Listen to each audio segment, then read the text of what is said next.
What's up, everyone? Matt back for another Who Are They Real review. And today I am really excited to talk about this one with you. It has honestly been one of my most anticipated, yes, most anxiety inducing films in regards to the wait, at least, for me this year. And that is none other than Steven Spielberg's West Side Story.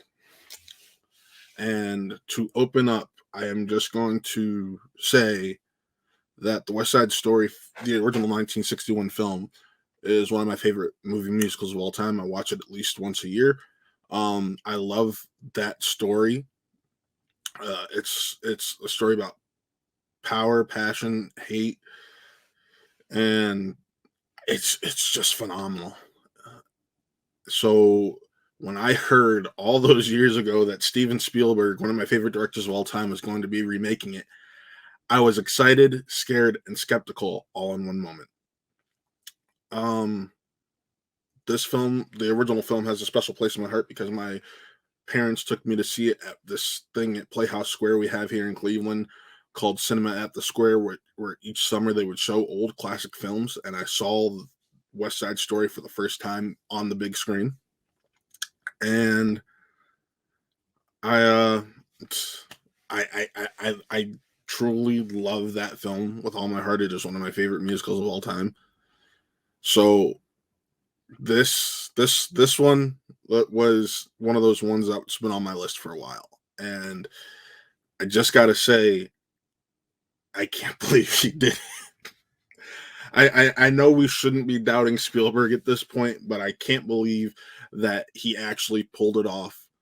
West Side Story 2021, 60 years later, is honestly one of the best films of the year, if not the best film of the year. It is powerful. The performances are stunning. There are creative choices here that honestly, in my opinion, improve the story, and we'll get into that a little bit.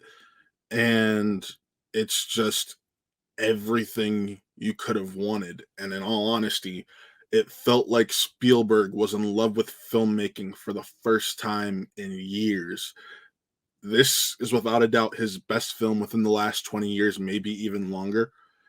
And I I was just so moved. I haven't had a movie make me feel this way this year, besides In the Heights. Like, it's been since In the Heights where I had this visceral of a reaction.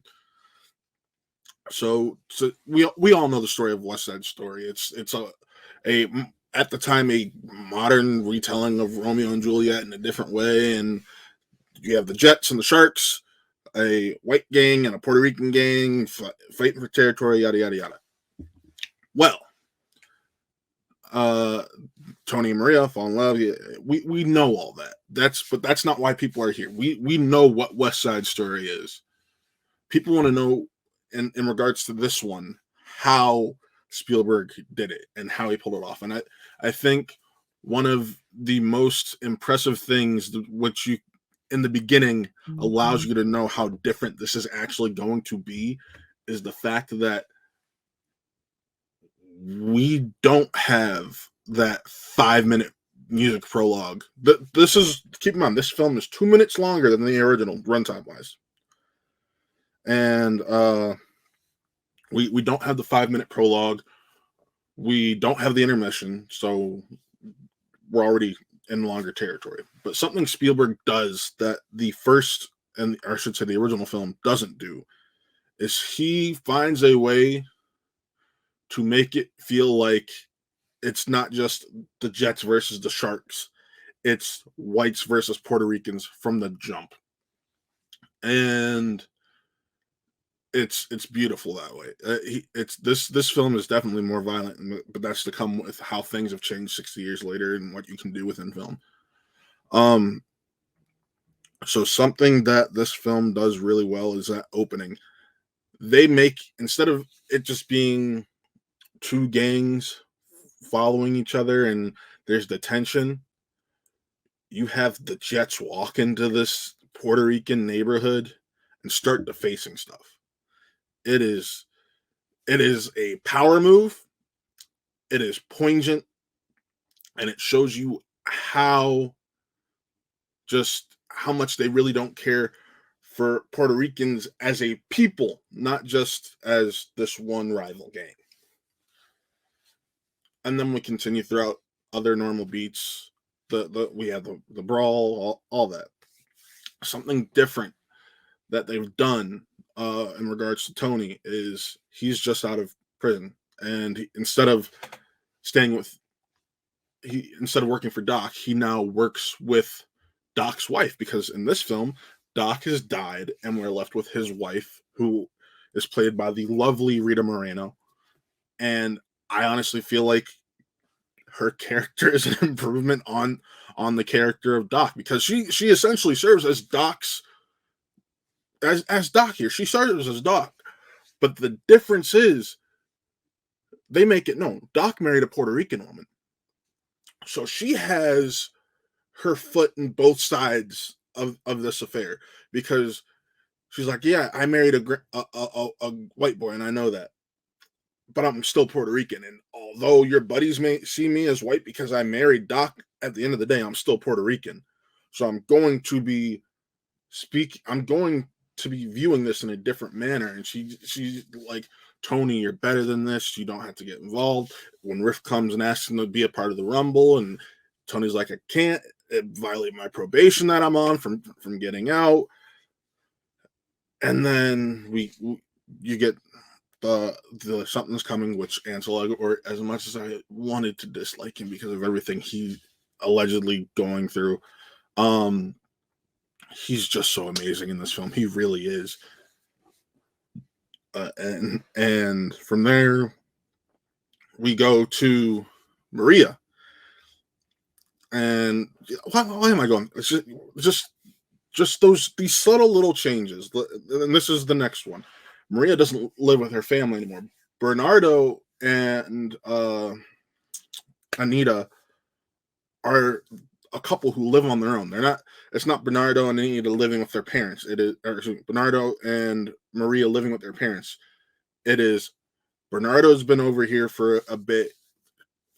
Maria is trying to be her own person, her own adult.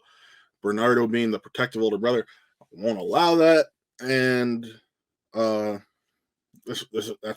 that's their story. Bernardo came over to become a boxer. They've given him more backstory and layers in this. He has his own American dream, and it's just fantastic. Those early on, those are the biggest differences. How Tony and Maria meet, instead of being in the center of and this is in the trailer, instead of being in the center of the gym, they are now meeting under the bleachers for the first time. And honestly, I felt like it made the moment more magical and more private, because they were just drawn to each other, and they get this moment to themselves before everything's interrupted. So other big differences in this film are three songs. It's 3 or 4, honestly. One being, of course, America. Actually 4, I just thought about it. So America becomes this large show-stopping number. It is not contained to a roof. It becomes similar to In the Heights opening number, where it just encased this entire Puerto Rican neighborhood and becomes this huge showstopper, and you're just in awe of it. Cool, a song that kind of is a throwaway after the Rumble in the original. Now it becomes a song with more meaning, because something big in this story is that Tony doesn't kind of incite this. He doesn't get in the sit down between Riff and Bernardo and be like, hey, just do a Rumble, do it neutral ground. That's what Tony does in the original. He's like, I want nothing to do with this. I don't want this to happen. And when he falls for Maria, she convinces him to try to talk them out of it. And Cool becomes a song where he does, because Riff is just bought a gun for the Rumble. And he's trying to talk Riff and the guys out of doing the Rumble in general. And it's a much more powerful moment, and gives Tony a moment. And I love that. The other song that got repurposed is well, not as repurposed, but added a little more later to it. Is Officer Krupke. Officer Krupke becomes this the second showstopper of the show, where instead of just hanging out at docks, some of the boys are now being interrogated by Officer Krupke and the cops, and something happens. The officers leave, and they tell the boys stay there, and the boys just start bursting into this number, and it's much more fun. It's more elaborate. There's more to do there instead of just standing outside of docks doing this, and it's really great. And the last number, which was repurposed, and I think it may honestly get her a second Oscar nomination and possibly win in supporting actress, is uh somewhere. And this time it is performed by Rita Moreno, because being that character who has a foot in both sides of this world is just it, it comes it comes off stronger coming from her instead of the couple who's in love. And it's great, and it's Rita Moreno, so you know it was just beautiful. I was nearly in tears watching it. Just this is going to be my longest review, because not that, like, those are the changes, but the acting in this film, I Rachel Zegler just has this whole aura about her. You wouldn't have thought this was her feature film debut. She may honestly have put herself in the best actress category and will be one of the longest working actresses for a long time at such a young age.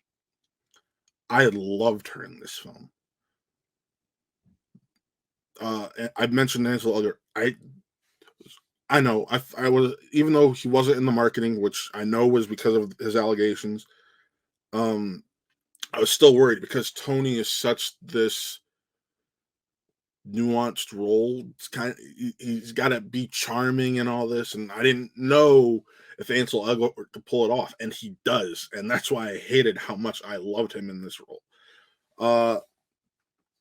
There's Rita Moreno. I haven't even talked about Riff or a neat. Just, oh my god, this is just one of it's a it's a film I could talk about for a while. And let me talk about that supporting cast, because Ariana DeBose, David Alverez, and Mike Feist, I think his name is Mike Feist or Fast.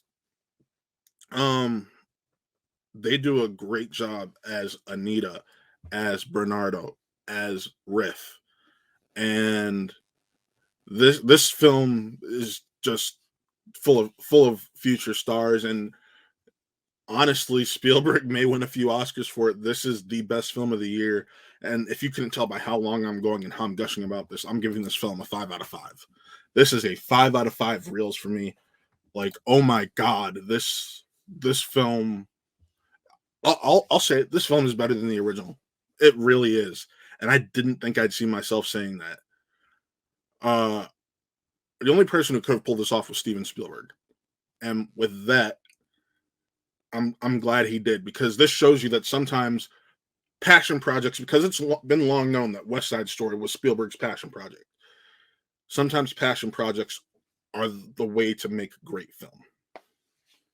So with that, West Side Story, what did you think? Are you gonna check it out? When you do, come back, comment. Look, I want to know what you guys think. Be sure to check out all the cool stuff we're doing over here. We do have a review for Licorice Pizza up right now. The new PTA film, which comes out Christmas, is out in New York and LA right now. You can check out that review currently. Next week we have reviews for Nightmare Alley and Being the Ricardos coming out. So be sure to check those out. And yeah, be sure to check out West Side Story, man. This has been the year of the musical between this and The Heights and Tick Tick Boom. So yeah, be sure to check this out. I'm Matt. And this was another Who Are They Real review.